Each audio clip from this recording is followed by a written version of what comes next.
Hi hello నమస్తే welcome back to our channel. ఏం చేస్తున్నారండి? ఈరోజు మనము ఫ్రాన్స్ పికిల్ చేసుకోబోతున్నాము. ఇది చక్కగా బ్యాచిలర్స్ అయినా అసలు ఎవ్వరు వంట రానోళ్ళైనా చేసుకొని తినే ఫ్రాన్స్ పికిల్ అండి.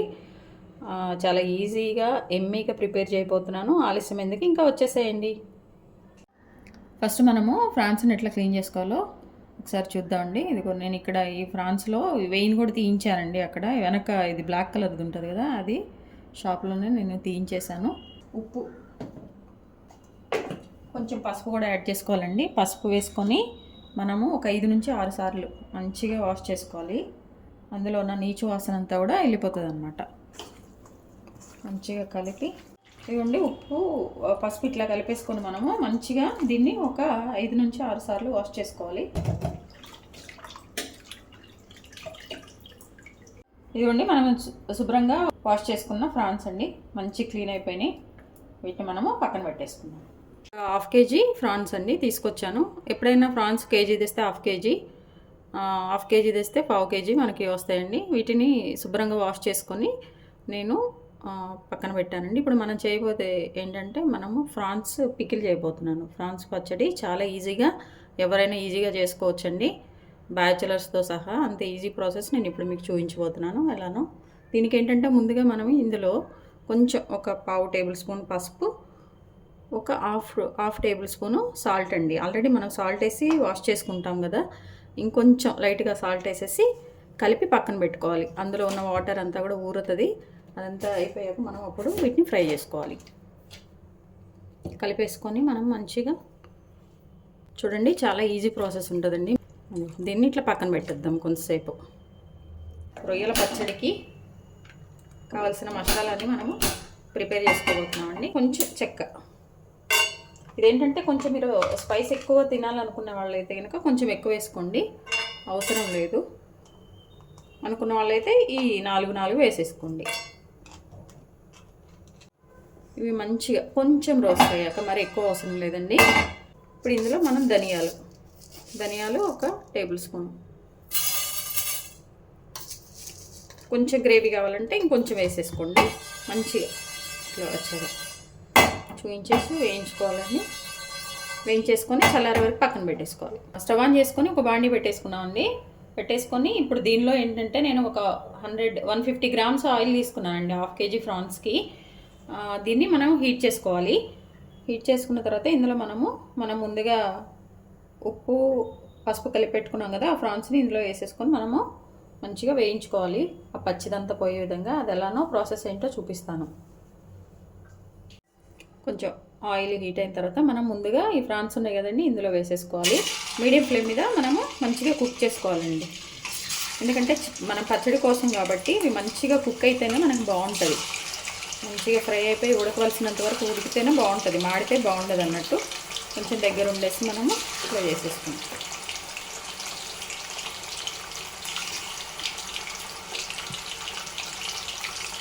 ఇదేంటంటే చక్కగా చేసేసుకొని మనము ఒక గాజు సీసాలో పెట్టేసుకున్నాం అనుకోండి, చక్కగా మనం తినొచ్చండి, ఓపుకున్నా లేకపోయినా. ఈ ఫ్రాన్స్ చట్నీతో ఏ టెన్షన్ ఉండదు మనకి. కొంచెం ఆయిల్ ఎక్కువ అవుతుంది అనుకున్న వాళ్ళు కొంచెం తగ్గించేసుకోండి. ఇవి కొంచెం లైట్ బ్రౌన్ కలర్ వచ్చే వరకు మనం వేయించుకోవాలండి. ఇంకొంచెం మీడియం సైజ్ అయితే మంచి ఉప్పు కారాలు పడతాయండి. ఎప్పుడైనా ఫ్రాన్స్కి ఎప్పుడన్నా తెచ్చుకోవాలనుకుంటే మనకి ఎక్కడన్నా మీడియం సైజ్ అవైలబిలిటీలో ఉంటే తెచ్చుకోవచ్చు. ఇవన్నీ కూడా మంచిగా చిన్న దగ్గరకు వచ్చేస్తాయి, ఇబ్బంది ఏం లేదు. మంచిగా కొంచెం బ్రౌన్ కలర్ వచ్చే వరకు మనం వేయించుకోవాలి. మన మసాలా దినుసులన్నీ కూడా చల్లగా అయిపోయినాయండి. ఇవన్నీ కూడా మిక్సీ వేసుకుందాం. చూడండి, మన రొయ్యలు మంచిగా ఫ్రై అవుతున్నాయండి. మనకి రొయ్యలు ఫ్రై అవ్వటానికి కంపల్సరిగా 20 నిమిషాలు పడుతుందండి. 15 నుంచి 20 నిమిషాలు అయితే పక్కా పట్టేస్తుంది టైము. అయితే దగ్గరుండి మనం వేయించుకోవాలి, కొంచెం అడుగంటకుండా. మరి ఎక్కువ ఓవర్ ఫ్రై అయిపోయినాయి అనుకోండి బాగుండదు చట్నీకి. కరెక్ట్గా ఎంతో అంతే చూపిస్తాను ఎలానో. ఇంకా టైం పడుతుంది మనది. కొంచెం లైట్ బ్రౌన్ కలర్ రావాలండి.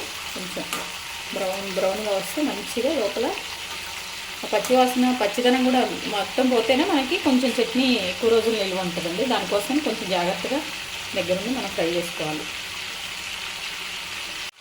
మంచిగా కొంచెం మధ్య మధ్యలో కలుపుకుంటూ చక్కగా మనం వేయించుకోవాలి. మీరు ఏ ఆయిల్ అయినా యూజ్ చేయండి, కానీ పికిల్స్కి ఎప్పుడైనా పల్లి ఆయిల్ టేస్ట్ బాగుంటుంది అని చెప్పేసి నేనైతే ఏ పచ్చళ్ళు పెట్టినా కానీ నేను అదే యూజ్ చేస్తాను, బాగుంటుంది. మీ ఇష్టం వచ్చిన ఆయిల్ యూజ్ చేయండి, అందుకోసమే మనకి పొంగు వస్తుంది, లేకపోతే అంతేం రాదు. చాలా బాగుంటుందండి, చాలా ఈజీగా చేసుకునే చట్నీ ఇది ప్రాన్స్. చక్కగా మనం బాక్స్లో పెట్టేసుకోవచ్చు, ఆఫీస్ నుంచి వచ్చి ఓపిక లేకపోతే వేసుకొని తినవచ్చు, అన్నం ఒక్కటి వండేసుకొని. ఇప్పుడు మన బ్యాచిలర్స్ అయితే ఒక బాటిల్లో పెట్టేసుకున్నామంటే చాలు, ఇంకా హ్యాపీగా రైస్ కుక్కర్లో రైస్ పెట్టేసుకొని చట్నీ వేసుకొని మనం చక్కగా ఎంజాయ్ చేయాలి. మీడియం ఫ్లేమ్లో పెట్టేసుకొని మంచిగా కుక్ చేసేసుకోండి. ఇప్పుడు ఎందుకంటే ఆల్రెడీ అంతా మంచిగా ఫ్రై అయిపోతున్నాయి కాబట్టి ఇంకొంచెం కుక్ అవ్వాలి. ఇవ్వండి, దీన్ని మనం ఎలా చెక్ చేసుకోవాలంటే ఒక ఫ్రాన్ని బయటకు తీసేసుకొని మన ఫోర్క్ ఉంటుంది కదా ఇంట్లో, ఆ ఫోర్క్తో మనం ఇట్లా గుచ్చితే మంచిగా బ్రేక్ అయిపోతే మంచిగా ఇది కుక్ అయిపోయినట్టండి అవుతుంది. కానీ మనకి ఇంకొక 5 నిమిషాలు పట్టే టైం ఉంది. అవట్లేదు చూడండి, దిగుతుంది కానీ ఒక 5 నిమిషాలు. ఇదిగోండి మన ఫ్రాన్స్ మంచిగా ఎంతవరకు బాయిల్ అవ్వాలో అంతవరకు బాయిల్ అయిపోయినండి. నేను ఫోర్క్తో ఒకసారి చెక్ చేశాను, మంచిగా ఇట్లా. ఇంకా ఎక్కువసేపు అనుకోండి మాడిపోతాయి, బాగా గట్టిగా అయిపోతాయి, చట్నీలో మనం తినేటప్పుడు పంట కింద బాగుండదు అనమాట. ఇది కరెక్ట్గా ఎంత ఫ్రై అవ్వాలో అట్లా ఇట్లా ఈ బ్రౌన్ కలర్ వచ్చే విధంగా మనము ఫ్రై చేసుకోవాలండి. వీటిని ఒక ప్లేట్లో తీసేసుకుందాము, పక్కన పెట్టేసుకుందాం. మీడియం ఫ్లేమ్లో పెట్టేసుకోవచ్చు, లేదంటే స్టవ్ ఆఫ్ చేసుకొని ఒక 2 టేబుల్ స్పూన్స్ అల్లం వెల్లిపాయ పేస్ట్ వేసుకోవాలి. ఇందులో చూడండి కొంచెం ఒక 2 టేబుల్ స్పూన్ల మందం అండి, నేను ఒకేసారి వేసేస్తున్నాను 2 టేబుల్ స్పూన్లు. ఇది వీటికి ఏంటంటే అండి, ఈ చట్నీకి ఫ్రెష్గా చేసుకుంటే బాగుంటుంది. ఇవన్నీ కూడా అప్పటికప్పుడు మన మసాలా అంతా కూడా ప్రిపేర్ చేసుకుంటే చాలా టేస్ట్ వస్తుందండి. నేను కూడా ఫ్రెష్గానే చేశాను. ఇప్పుడు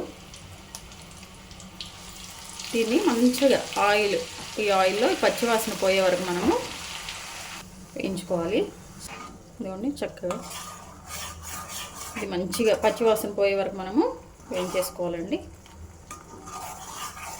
మనకు తెలిసిపోతుంది ఇది ఆ పచ్చి స్మెల్ అంతా కూడా వెళ్ళిపోయినప్పుడు. ఇప్పుడు ఇందులో మనము స్టవ్ ఆఫ్ చేసేసుకొని మసాలాన్ని మనం కలుపుకుందామండి. ఎందుకంటే కారం వేస్తున్నాము, బాగా వేడి మీద కారం వేస్తే కలర్ చేంజ్ అయిపోతుంది అనమాట.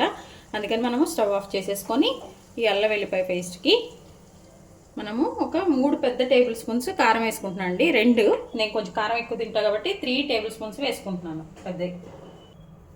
కారం కన్నా మనం ఫస్ట్ ఉప్పు వేసుకున్నాం అనుకోండి, ఉప్పు వేసేసుకొని మనం ఇది కారం కనుక మనము 2 టేబుల్ స్పూన్స్ వేసుకుంటే, కారం 2 టేబుల్ స్పూన్స్ వేసుకుంటే మనము 1 టేబుల్ స్పూన్ సాల్ట్ వేసుకోవాలండి.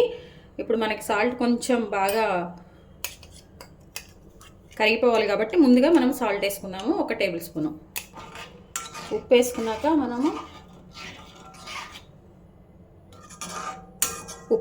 మనం మంచిగా కలిపేసుకోవాలండి.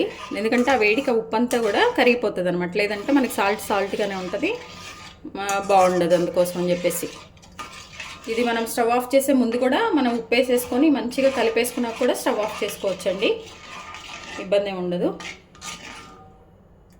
మంచిగా కలిసిపోయాక ఇప్పుడు కారం అండి, నేను ఒక 3 టేబుల్ స్పూన్ కారం తీసుకుంటున్నాను. మీరైతే 2 తీసుకోమని చెప్పాను కదా. వేసేసుకొని మంచిగా కలుపుకోవాలి.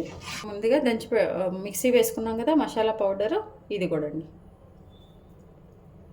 ఇది కూడా వేసేసుకొని మనం మంచిగా కలిపేసుకోవాలి.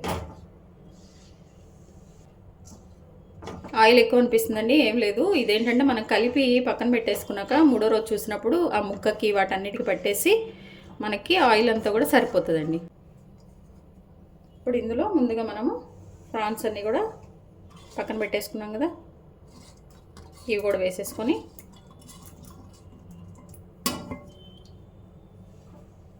మంచిగా ఇప్పుడు స్టవ్ ఆన్ చేసుకొని 1 నిమిషం అండి, మీడియం ఫ్లేమ్ మీద 1 నిమిషం మనము వాటిని కలిపి కుక్ చేసుకుందాం. ఇవన్నీ చక్కగా పెట్టేసాము. టేస్ట్ మాత్రం అదిరిపోయిద్దండి.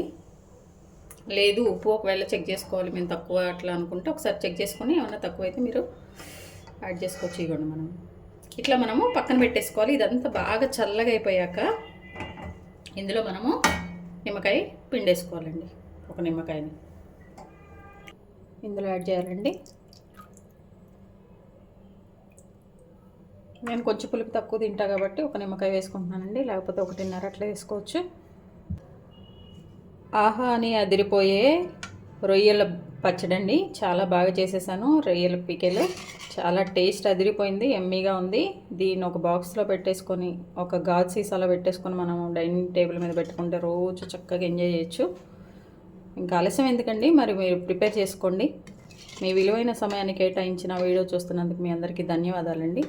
మీకు నచ్చినట్లయితే like, share, subscribe. Thank you. ఇదిగోండి చూడండి, మన 3వ రోజు చట్నీ చాలా మంచిగా ఎమ్మీగా కనపడుతుందండి. ఇప్పుడు ఇందులో ఒక్కసారి మనం ఉప్పు చెక్ చేసేసుకొని ఏమైనా తక్కువైతే వేసుకోవాలి. నాకైతే కరెక్ట్గా సరిపోయింది. చాలా టేస్టీగా ఎమ్మీగా రొయ్యల పచ్చడి ప్రిపేర్ చేశానండి, మీరు కూడా ట్రై చేయండి. చాలా బాగా వచ్చిందండి. ఒకసారి దీన్ని అంతా మంచిగా మిక్స్ చేసేసుకొని ఒక గాజు సీసాలో పెట్టేసుకుందాము. ఇదిగోండి ఇట్లా మూత పెట్టేసుకొని మనం చక్కగా బయట పెట్టేసుకోవచ్చండి. చక్కగా 1 వారం 2 వారాలు ఎన్ని రోజులైనా ఉంటుంది. మంచిగా రెడీ అయిపోయింది.